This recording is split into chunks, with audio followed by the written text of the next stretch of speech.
चले कहाँ तुम विनती करी तेरी, पाँव पड़े तोरे कितना मनाया फिर भी नहीं सुनी रे, छोड़ के कहाँ चले रे।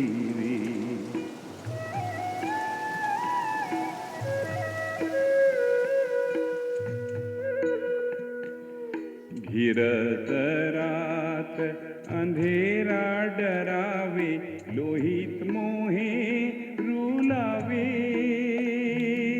पंछी अकेला सुना है बसेरा, बाट तकत तोरे आवन की, छोड़ के कहाँ चले।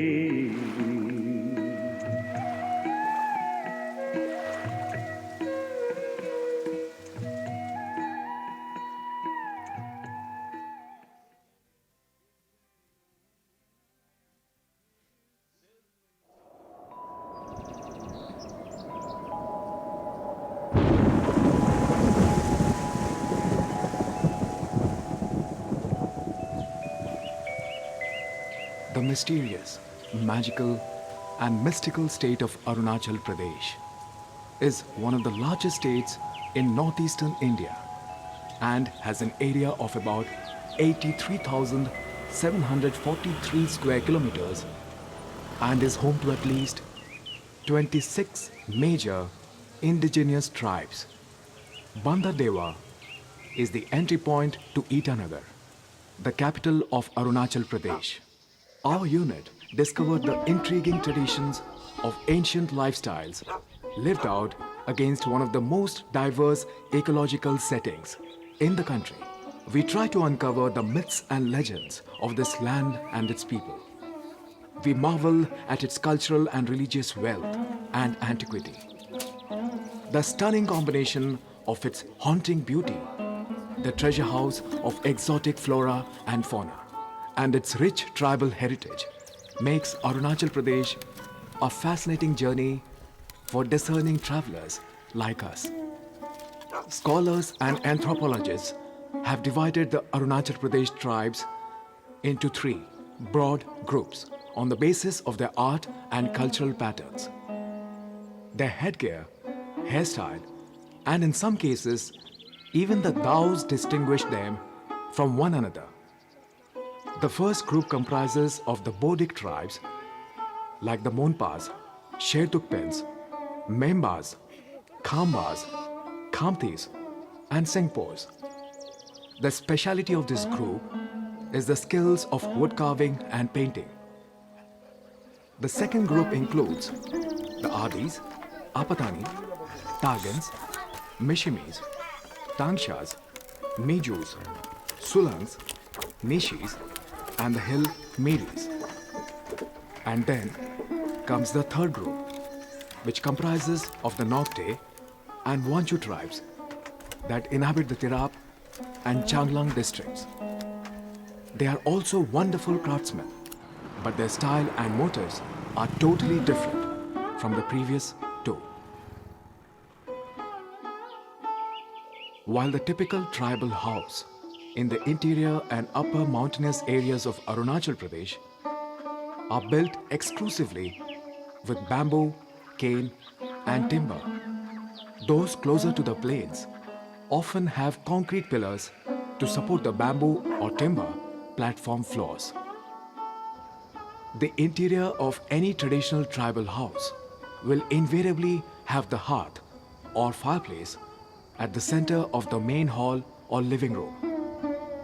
Preserving foodstuff by placing them above the hearth is typical of any Arunachali tribal family, while almost every member of the family is an expert when it comes to weaving bamboo and cane baskets and other items of daily use. The common thread that runs through these tribes is the unique quality of weaving cane and bamboo handicraft. Similarly, the fabrics they weave also differ from tribe to tribe, with the colorful dresses often becoming the basic identification mark of different tribes. While the designs are simple, they are mostly geometrical in shape, and the most common motifs are zigzag, diamond-shaped, triangular, or even simple cross marks. Each tribe here has its own favorite or dominating color and color combination. The colors are always bright and used in sharp contrast with one another. This gives a three-dimensional effect to the fabric.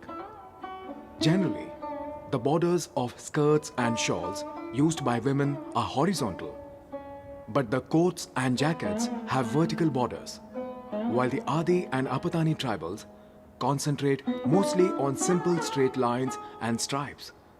The Mishimis have elaborate motifs. We are on our way to Itanagar, the capital of Arunachal Pradesh, which is hardly half an hour's drive from the gate at Bandardewa. Situated in the heart of Papum Pares district, Itanagar is a new township that has sprung up after the reorganization of the northeastern region in 1972. Till then, this territory was known as the Northeast Frontier Agency, or NEFA, and was directly administered by the Ministry of External Affairs. It was only during the reorganization of the northeastern region that Northeast Frontier Agency, or NEFA, was renamed as Arunachal Pradesh and was given the status as a union territory. It was in February 1987 that the union territory was further upgraded and made a full-fledged state of the Indian Union. And though established only as late as 1984, Itanagar is today a bustling township with people from all over the largest state of the Northeast pouring into the state capital for various purposes.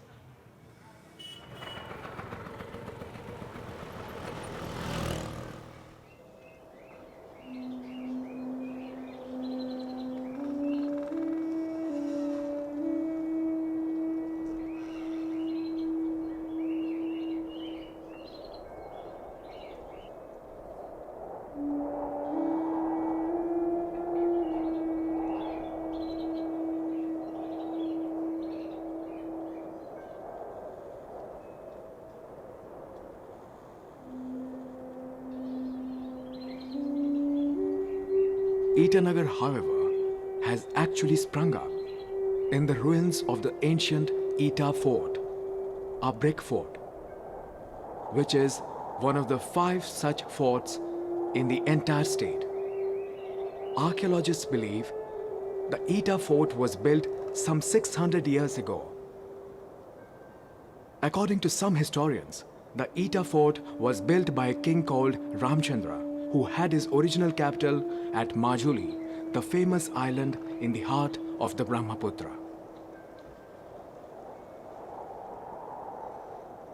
This fort may not stand any comparison to the various contemporary forts built elsewhere in the subcontinent, but it definitely follows the classical Sanskrit texts on fort architecture belonging to ancient India.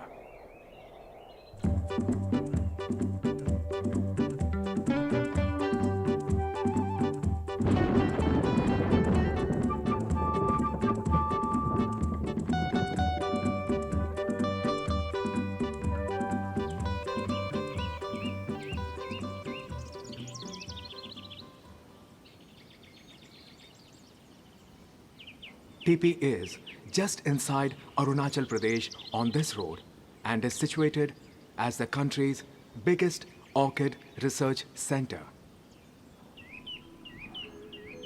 The northeastern region of India is home to hundreds of orchids, and Arunachal Pradesh alone is the natural home for about 550 species of orchids, which are found in various climatic conditions, ranging from the warm foothills to the snow-clad peaks of the Himalayas. While all the orchids of Arunachal Pradesh are yet to be identified and named, many of the identified orchids here are of both ornamental as well as commercial value. The Orchid Research Center at Tipi, which was formally set up in the year 1984, is part of the State Forest Research Institute of Arunachal Pradesh. This center has been actively engaged in propagation of rare, endangered, and ornamental orchids through modern biotechnology for the purpose of their conservation as well as commercialization.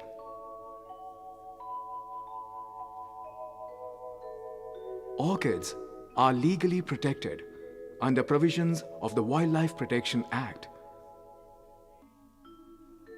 Here, application of biotechnology for mass propagation from seeds and tissues is the only means of increasing their number, both for conservation as well as commercial purposes. Scientists at TP carry out various kinds of research on various species of orchids. They have also taken up tissue culture on a massive scale. Scientists have also been able to motivate a large number of private farmers to take up orchid cultivation as an income-generating activity across Arunachal Pradesh. Scientists here have so far identified over 550 orchid species in Arunachal Pradesh. 20 of them are said to be endemic only to this state. 30 species which were hitherto unknown have been also discovered by the scientists here since the establishment of this Orchid Research Center.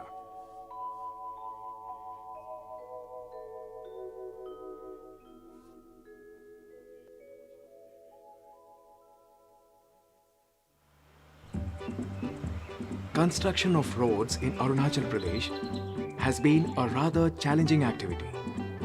The mountains are steep and require extremely winding roads that give a swirling feeling to ordinary travelers like us. For us, first-time travelers on a mountain road was very frightening because of the quick ascents and blind bends that only expert drivers could negotiate properly.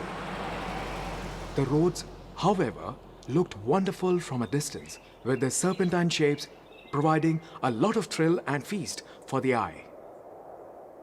Road construction in this part of the country is very difficult and a highly professional and technical job, which is constructed and maintained by the Border Roads Organization.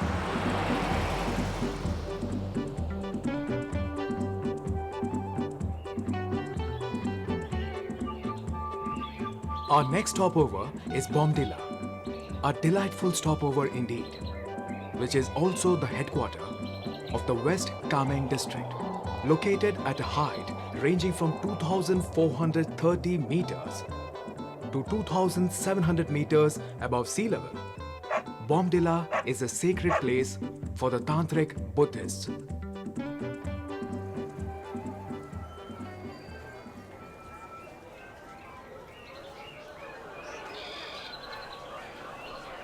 It's a township which gets a lot of snowfall during the winter months and also gets a lot of tourists. It is also the most important stopover during the journey up to Tawang, and the local people thrive on the transit tourists. The local tribes that inhabit this town, as well as the surrounding areas in West Kameng, are called the Monpas and Shedukpens, both of which are, by and large, Buddhists by faith. And like most other states of the northeastern region, you will find it is the women folk who are dominating the local economic activity here. The Mopa and Sherdukpen women are almost everywhere, selling vegetables to running grocery stores and everything else. Bomdila is also one place where we get bamboo and cane furniture beautifully crafted by the local tribesmen.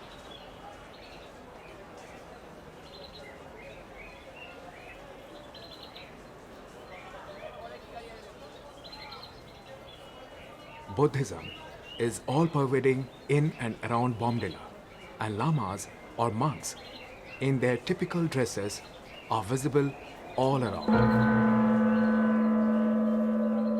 There are a couple of gompas here, which are not just places of worship for the Buddhists, but also rich repositories of knowledge, as well as of masterpieces of Himalayan Buddhist craftsmanship.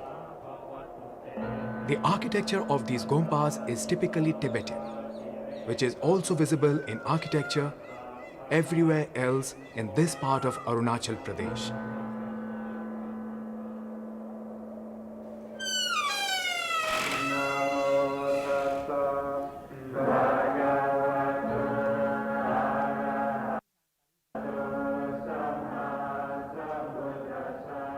Inside the gompas are huge statues of Lord Buddha in his various incarnations.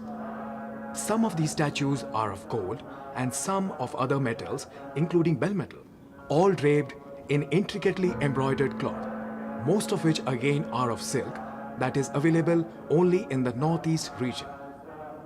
Pictures of the Dalai Lama, dating back to his young age, also adorn the gompas. Dalai Lama, it may be recalled, had made his great escape through this town way back in 1958 after Tibet had begun becoming a part of China.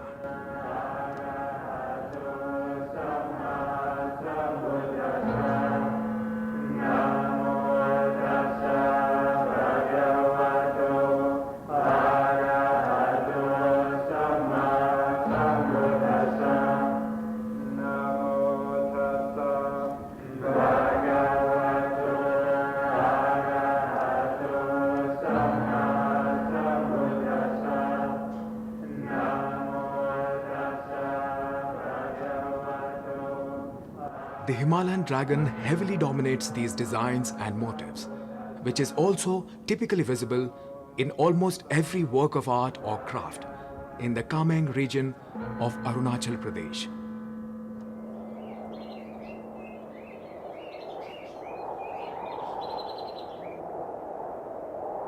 And around the gompas are several short ends, burial places of lamas, which are shaped like stupas, so typical of Buddhism anywhere in the world.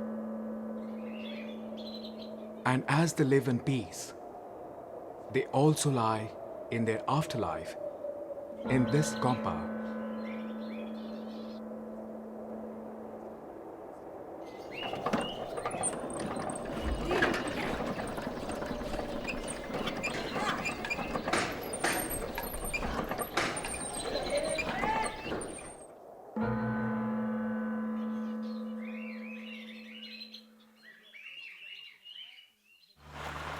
Our journey continues, leaving beautiful Bomdila behind. And as we take the winding mountain road up into the lap of the Himalayas, we come across and arrive at Dirang, a small town between Bomdila and Tawang, which is a vital stopover during the steep climb on the eastern Himalayas. Young boys who have chosen the life of lamas are a common sight here. Dirang also has the National Research Center for the Yak. Dr. Bhupen Hazarika had narrated a very interesting anecdote with reference to the late Prime Minister Jawaharlal Nehru, who was accompanied by the late Prime Minister Indira Gandhi, his daughter. A village headman had fallen in love with Indiraji and proposed marriage to her. Jawaharlal Nehru, known for his kindness, said to him, "What would the headman give in dowry?" And he replied, 100 yaks. That proved his authority. And Jawaharlal Nehru said, "I'm so happy to take your offer to marry my daughter, but I'm sorry, I can't carry 100 yaks in the helicopter, which I'm going back in, because we have only 2 seats." And gently, the great philosopher Prime Minister declined the village headman, not hurting his feelings.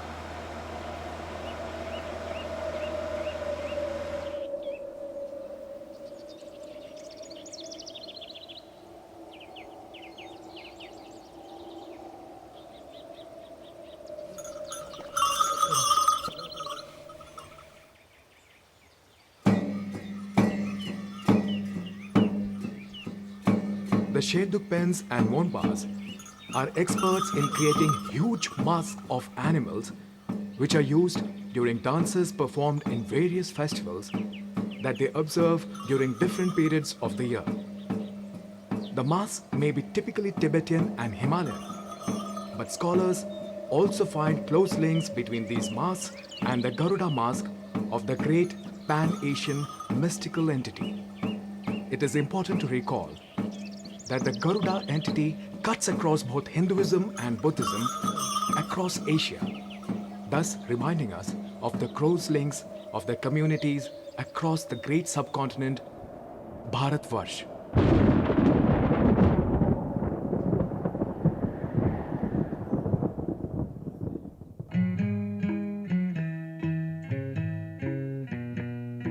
ओ मोरे सजना चले कहाँ तुम विनती करी तेरी